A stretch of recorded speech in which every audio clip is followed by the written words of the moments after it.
L'AFIG est une association, une sorte de think tank qui s'intéresse au numérique, et plus particulièrement aux usages du numérique et aux dynamiques d'innovation dans ces usages. C'est d'ailleurs la raison pour laquelle on a décidé de s'intéresser à la ville dans le cadre de ce programme Ville 2.0. En partant de quelques constats que je vais peut-être rappeler, parce que c'est vraiment intéressant de partager avec vous ces quelques idées de base. Nous, à la FIG, on s'était beaucoup occupé à un certain moment de la fracture numérique, on était beaucoup à la campagne, en train de relier tous les territoires et de mettre en place toutes ces infrastructures tout à fait nécessaires à l'égalité d'accès au numérique sur le territoire. Mais au bout d'un moment, quand même, on s'est dit, c'est finalement quand même en ville que les gens sont. Et effectivement, c'est 3 Français sur 4, 3 Européens sur 4 et un habitant de la planète sur 2 qui habitent en ville.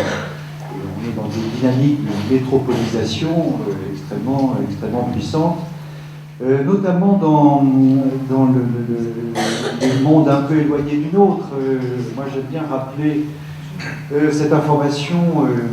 Le gouvernement chinois a programmé la construction de 40 villes nouvelles pour accueillir un peu plus de 300 millions de nouveaux urbains. Et pour certains historiens, c'est la plus grande opération de migration de toute l'histoire de l'humanité.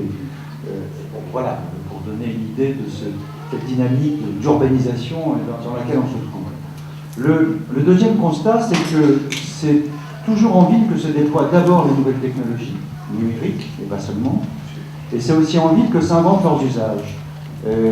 Et bon, tout cela faisait pour nous de très bonnes raisons de nous intéresser à la ville et à ce qui se passe. D'une certaine manière, est-ce que l'Everywhere, dont on parlait tout à l'heure, ne fait pas disparaître la distinction ville-campagne? Ça serait...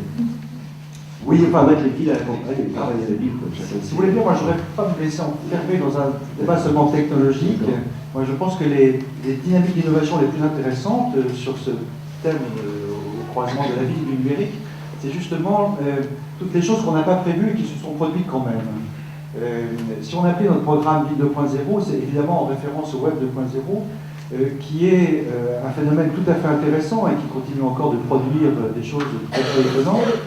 Et c'est quand même le fait que les gens se sont ressaisis de cet outil, se le sont appropriés pour aller dans des directions tout à fait étonnantes et ont démontré par là une capacité à prendre des initiatives encore une fois surprenantes et par exemple à trouver de nouvelles formes de collectifs de production.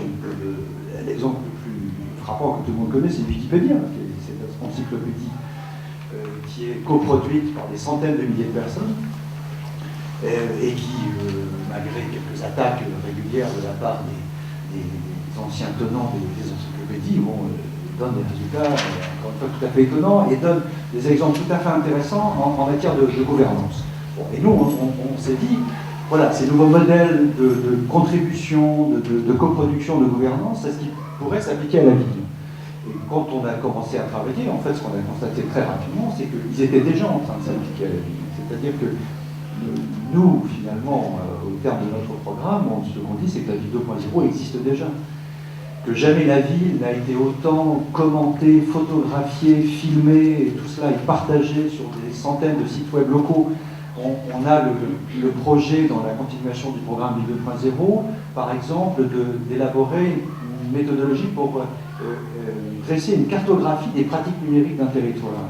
Parce que notre sentiment aussi aujourd'hui, c'est que les acteurs 1.0 de la ville, les élus, les aménageurs de l'espace, les opérateurs de transport public, ne sont pas forcément toujours très conscients de ces phénomènes.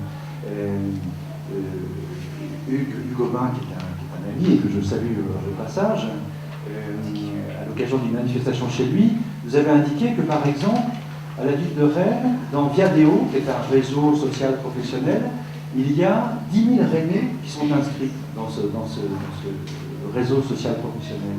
Et ça voulait dire, par exemple, pour rebondir un peu sur ce que M. Benamou disait juste auparavant, que pour les responsables du service de développement économique de la ville de Rennes, c'est sans doute aussi sur Viadeo que maintenant il faut entrer en contact avec les innovateurs économiques de ce territoire, et que voilà, il faut que les acteurs 1.0 apprennent à parler avec les urbains 2.0 qui sont déjà